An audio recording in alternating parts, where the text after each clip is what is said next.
Hey there, and welcome to a new class in this CR course. In this case, we're going to see how to compose a panoramic image. Let's select some photos that we're going to create, with which we're going to create the panoramic image. And we're going to go straight to Camera Raw to do this.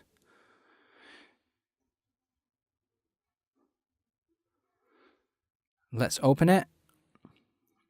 And here we have the photos we've selected.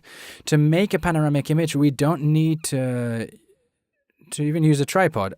If the illumination is good and we're working with enough speed to get a photo that isn't shaken, we'll have to have a bit of care though when we're moving the camera to the left or to the right so that we don't lose the shot upwards or downwards. If it's a vertical panoramic image, we'll move the camera up.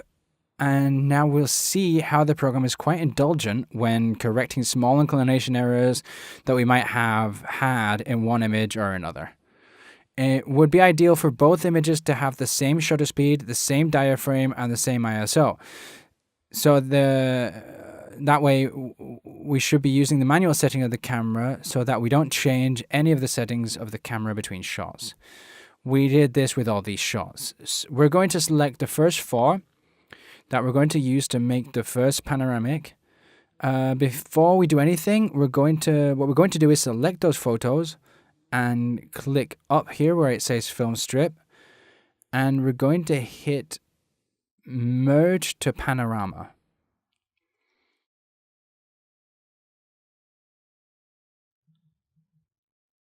All right, let's hit that. And we'll see how the processor is making a preview of how that panorama would look once it's finished. Okay, in this square that's shown up, we have various options. One is the auto crop option. We're going to turn that off. And then we have three options of projection that we'll create of those four images that we've decided to join. For now, we're just previewing, so we can choose which of these three projections is best in this merge. We're going to try with the spherical one, and it'll give us a projection that's a little more natural looking. Let's look at the cylindrical, which is, well, it's the only perspective that, where the union of the four photos doesn't give us a very good panorama. I'm going to choose the spherical. I don't want it to auto crop. I prefer to do that myself in case I want to rotate something in the end. Even if I hit now auto crop, I can always go back to the crop that I want. This is just for the preview of the image. Okay, so in this case, I'm going to tell it not to crop because I'll do it later. As soon as I hit merge, it's going to ask me where I want to save that file, because what the program does is join these four photos and create a panoramic image, but in a raw format. So we're going to develop later the final image that comes from these four with this perspective that we've decided it's going to have. So hit merge, and we're going to save this in the same place with the same name. I'm going to hit save. And now it's going to take its time while it's saving. And while it's doing that, we can start developing. It's already finished, so that won't be necessary this time. So as we can see here, and as I said before, the program is quite indulgent when it joins the images in a panorama, and it's going to modify and alter the perspective of each of these four photographs to merge them between each other with no problems in light or in settings.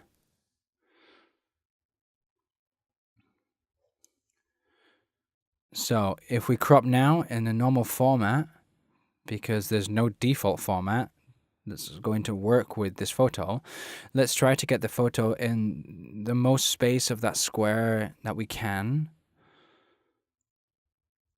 If I have to rotate a little so that the crop square takes up more space, well, there's no problem. This way I can rotate a little here so that the image doesn't break here. If I crop a little bit or rotate it a bit more, you can see how I can get a little bit more space above and below. This is why I prefer to crop the image myself instead of doing an auto crop when I'm creating the panorama. When I'm finished, we just have to hit enter.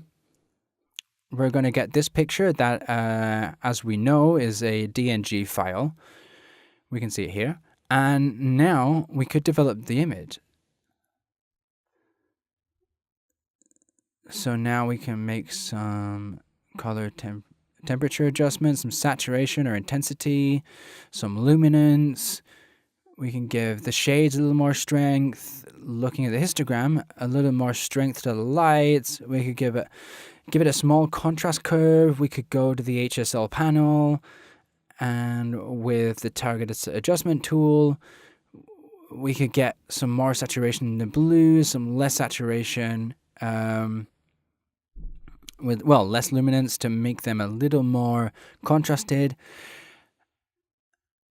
We're doing the same with green and the green saturation. Now we'd have a panoramic image. We can do as we always do, make a Snapchat, call it developed. And lastly, when we hit done, we can later decide whether we want to erase these 4 photos, as we already have the panoramic image ready, and these 4 photos are just to make the panorama. It's a decision we should take to not fill our computer up with images. Once we've made the panorama, it doesn't make much sense to keep them by themselves.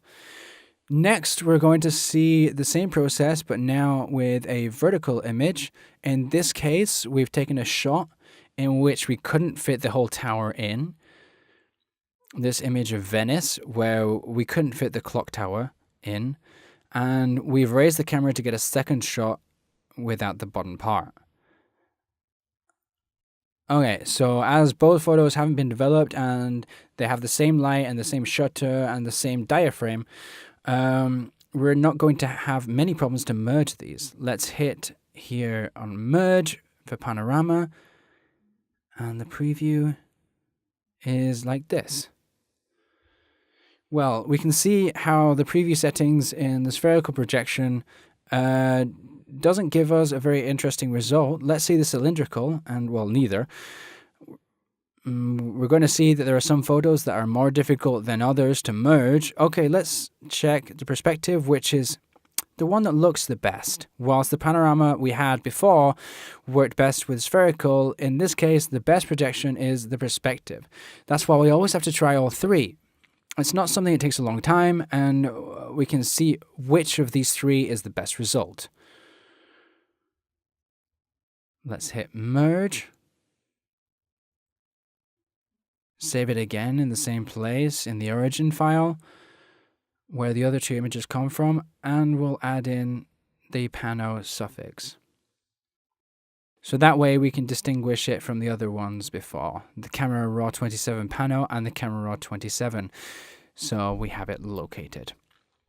The first thing we're going to do is to crop it, which is also going to help us to straighten the image.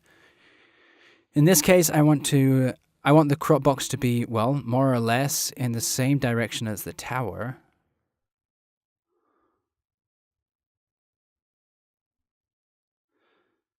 And if I make it a little thinner here, I can stretch it down a little bit more.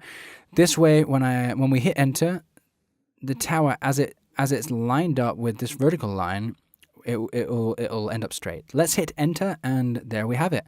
We have a straight tower, and it's ready to be developed.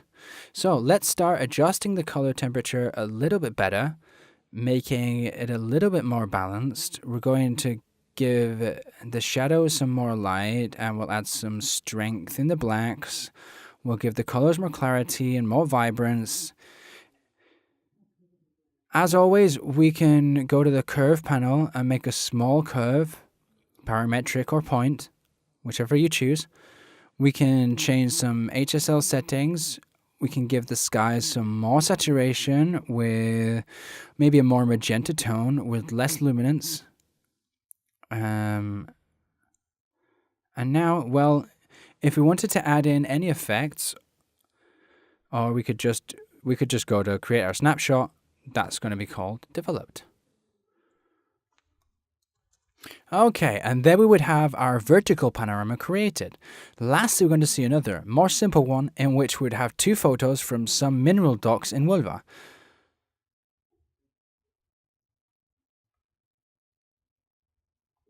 And, well, we can see how here, in this occasion, neither of the two photos, as they've been taken with a normal 50mm lens, cover the entire space.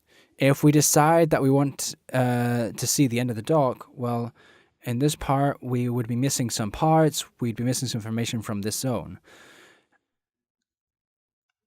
And if we make the information of the walkway going to the left, we'd be missing information from the end. This is why we decided in the beginning to move the camera to the right, from the left from this here, to get two shots. And we're going to see how the program merges these two pictures. We're going to get it to merge. The preview loads quicker if the resolution is low and the processor on your computer is good. Okay, we're going to look at all of the projections. Well, we can see that there's a little change between the spherical and the cylindrical and the perspective. We would have to see which one is the best result in the end. As the preview size isn't very big, sometimes we have to tell the program to combine it and we can get two panoramas, one of them combined with perspective, another with spherical. We can change its names and we can decide which of the two we want.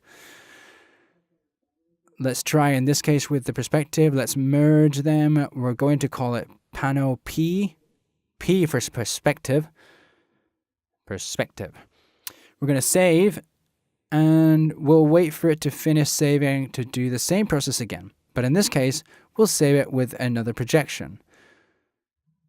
That way we can test in a large size which is the best result. We'll repeat the process again. We're going to tell it that in this case, the projection is going to be spherical. We'll call it Pano E. Spherical. Don't ask questions. Just E for spherical. We'll save it. And now we have two panoramas. As we have them in large, one is the spherical projection and the other is going to be the perspective.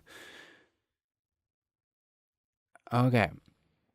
And then we have this perspective, the perspective one. Okay. All right, so we have this one and this one. I'm gonna stick with the spherical one. I think it's a little better resolved. This column here isn't bent.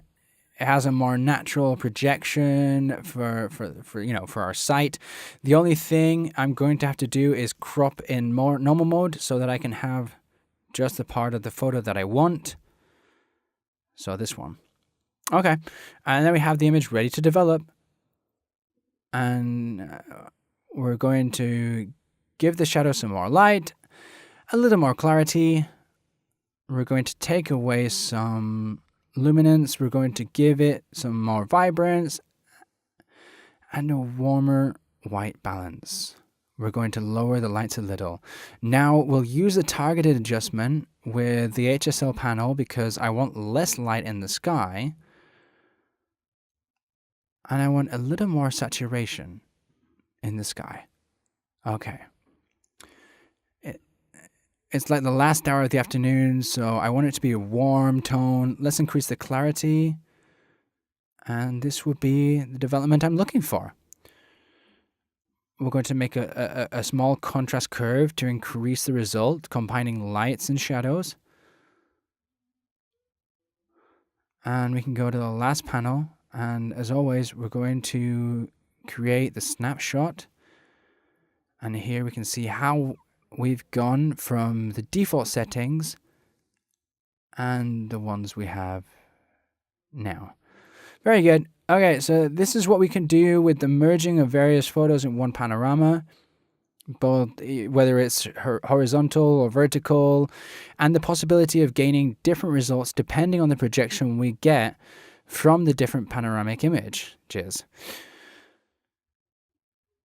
In the next classes, we're going to be seeing how to combine various images as well, but in this case, we're going to do it to make a larger dynamic range and to be able to work better with those images and have high contrast between the areas with more light and the areas that are darker. Okay, see you in the next lesson. Bye!